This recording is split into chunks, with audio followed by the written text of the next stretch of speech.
ఒకప్పుడు స్టేషన్లో టీ అమ్మేవారు బ్రో. ఇవాళ రోజున ప్రపంచం అంతా ఇండియాను గౌరవించేది ఇతని వల్లే. ఆయనే శ్రీ శ్రీ శ్రీ నరేంద్ర దామోదర్ దాస్ మోదీ.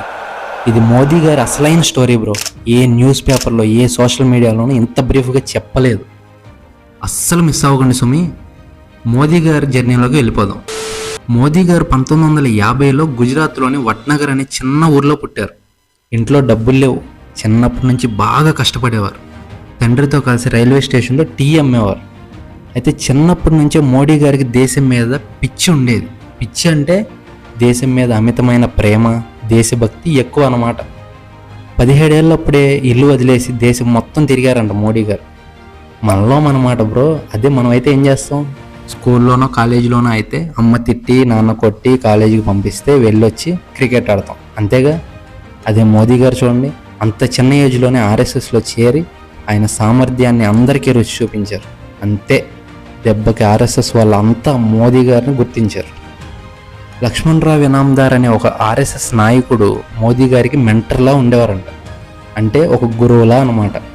అయితే లక్ష్మణరావు ఇనామ్దార్ గారు మోడీ గారు కృషి, పట్టుదల, దేశభక్తి చూసి ఆనాడే చెప్పారంట బ్రో, ఈ పిల్లవాడు సామాన్యుడు కాదు, దేశాన్ని ఏలుతాడు అని. అయితే అలా ఆర్ఎస్ఎస్లో కష్టపడి పనిచేస్తూ ఉన్న మోదీ గారిని బీజేపీ వాళ్ళు స్పాట్ చేశారు. పార్టీ పనుల్లో ప్లానింగ్, డిసిప్లిన్ అన్ని అద్భుతంగా చేసేవారంట మోడీ గారు. మోదీ గారిని వాజ్పేయి, అడ్వాణీ గారు స్పెషల్గా గుర్తించారు.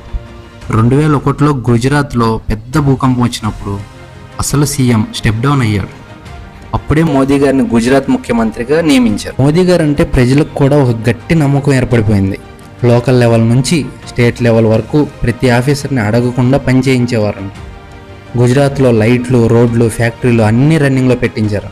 అంతేకాదు బ్రో, బయట దేశాల వాళ్ళు కూడా గుజరాత్ మోడల్ని ఫాలో అయ్యారంటే నమ్మండి. అయితే 2001లో గుజరాత్ సీఎంగా ఛాన్స్ ఇచ్చారు, కానీ మోదీ గారు 2021లో గుజరాత్ ముఖ్యమంత్రిగా ఎన్నికల ద్వారా గెలవలేదు. బీజేపీ పార్టీ ద్వారా నియమిత ముఖ్యమంత్రిగా బాధ్యతలు తీసుకున్నారు. ఎందుకంటే అప్పటి సీఎం కేశుభాయ్ పటేల్ గారు ఆరోగ్య సమస్యల వల్ల మరియు పార్టీలో ఎదురవుతున్న అసంతృప్తి వల్ల ఆయన రాజీనామా చేశారు. బీజేపీ నరేంద్ర మోదీ గారిని కొత్త ముఖ్యమంత్రిగా నియమించింది, ఎలాంటి ఓటింగ్ లేకుండా. కానీ తన సామర్థ్యాన్ని నిరూపించుకుని ప్రజల ద్వారా, ప్రజల మద్దతుతోనే గెలవాలి అని పట్టుబట్టి 2002లో గుజరాత్ అసెంబ్లీ రద్దు చేసి మరీ ఎలక్షన్స్ పెట్టారు. అందులో మోడీ గారు ప్రజల ఓట్లతో మెజారిటీతో గెలిచారు. గట్స్ ఉన్న లీడర్ అంటే మన మోదీ గారే. ఆ తర్వాత 2014లో మోదీ గారు మొదటిసారి ప్రధాని పదవికి పోటీ పడినప్పుడు ఆయన అందరూ తక్కువగా అంచనా వేశారు. ఎవ్వరూ నమ్మలేదు ఆయన గెలుస్తారని. కానీ మోదీ గారి మాటల్లో ఓ నిజాయితీ ఉండేది. లోకల్ పీపుల్కి కనెక్ట్ అయ్యేలా మాట్లాడేవారు. ప్రజలు ఒక్కసారిగా గట్టిగా సపోర్ట్ చేశారు. Swachh Bharat, digital India, make in India, Ujjwala Yojana ఇవన్నీ కామన్ మ్యాన్ని టచ్ చేసిన పథకాలు. అలా 2019లో మళ్ళీ ప్రామిస్ చేసి మరీ డబల్ మెజార్టీతో గెలిచారు. ఏ నాయకుడికైనా ఎప్పుడు విమర్శల బాటలో నడవాల్సిందే. కానీ మోదీ మీద ప్రేమ ఎంత ఉందో విమర్శలు కూడా అంతే ఎక్కువ. కానీ నిజమైన దేశభక్తి అంటే మోదీ గారిదే బ్రో. ఎంత కష్టపడి స్టెప్ బై స్టెప్ ఛాయ్ అమ్ముకునే దగ్గర నుండి పిఎం అయ్యారంటే మామూలు విషయం చెప్పండి. పర్సనల్ ఫీలింగ్ అయితే దేవుడు మనిషి రూపంలో ఉంటాడు అన్నది నిజం బ్రో. మోడీ గారే ఈ కలియుగ దైవం అని నేను అంటున్నా. మీ అభిప్రాయం ఏంటో కామెంట్ చేయండి. ఛాయ్ వాళ్ళ దేశాన్ని నడిపిస్తే అది కథ కాదు, గాథ. ఇది మోదీ గారి అసలైన జీవితం. ఇది మన రియల్ ట్రూత్ ఆఫ్ ఇండియా.